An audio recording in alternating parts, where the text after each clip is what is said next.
One of the easiest and most effective ways to create more profitability and more consistency and also free up some more time in your business is by automating your follow-up. How we do that is with sequences. The sequences show up as both after-only mode, basically after some catalyst event, such as after you recognize them as a certain client, or let's say you move them from marketing qualified lead to sales qualified lead, then you put them on a different sequence and then you opt them out of the previous. Or if they become a customer, then you want to stop selling them the pre-customer list and put them on a post-customer list, in which case your primary agenda is then to get referrals and increase engagement, cross-sell and upsell, that kind of thing.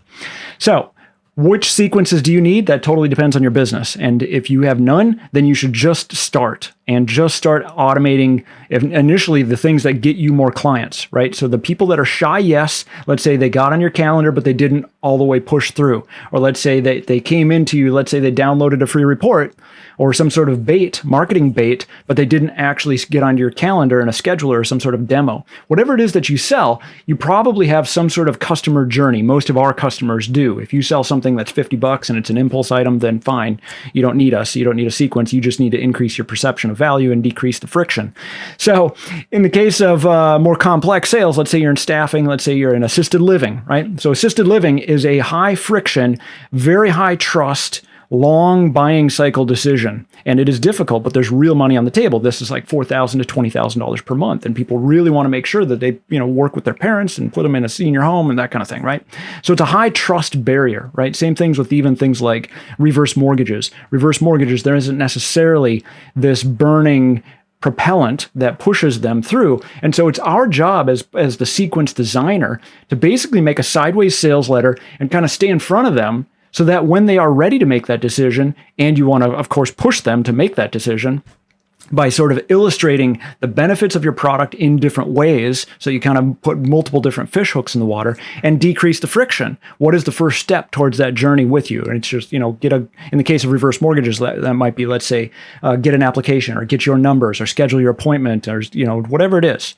And in a perfect world, you would make this status aware. So in the case of, let's say, reverse mortgages, there are multiple steps to actually get one. So you'd have one at the beginning of the journey, midway through the journey, and then bottom of the funnel, right? So this is the sales funnel analogy: top of funnel, middle of funnel, bottom of funnel. The bottom of funnel, the people there are primarily concerned about trust. They're concerned about price, right? So they're at the actual point of decision. So that's when you actually want to tease like the sales. Do not put sales at the beginning of your funnel, right? That's a common rookie mistake, because all it does is erode your perception of value. Instead, you want to be increasing the value and talking about stories of success. Okay, so we've got a couple different kits for you. One of them is like a DIY kit, and it includes some training and some templates and some best practices. It is somewhat like a pile of IKEA parts in that you're going to have to do some work, but the upside is it'll save you some money, and you kind of have to write some of this stuff anyway, and you probably know it, so you'll be more efficient about it.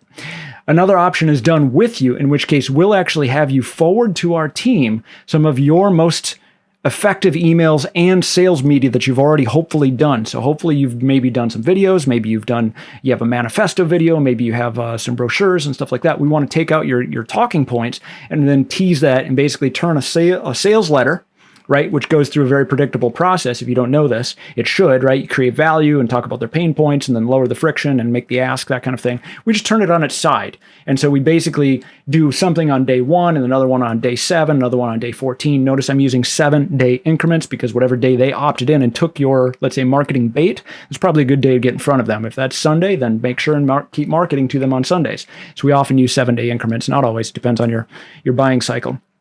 And also whether this is reactionary or proactive, right? That kind of thing. So it's different for every client. The last option is done for you. In that case, that's kind of more of a consulting. It is more expensive, but the upside is we don't really need anything from you. We will research whatever's available online and look up your competitors. And we'll actually kind of dive deep and we'll get on your competitors' lists and look at their marketing and we'll see what are they doing well, what are they doing poorly. It's part of it going to include a bit of a marketing audit as well.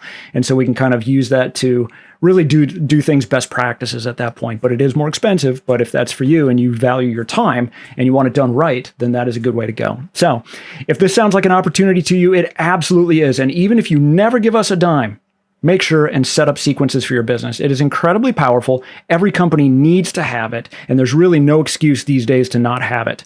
So in terms of what software to use, we'll use whatever software you want. You can use Swift CRM. You do not have to use Swift CRM. It is whether or not that CRM is best for you, that depends on your industry. Swift CRM is a powerful tool, but it's not the only tool, and which tool is best for you depends on your industry. If you're specifically in real estate, then you probably want to use a CRM that's specific to real estate and deals with MLS and that kind of stuff.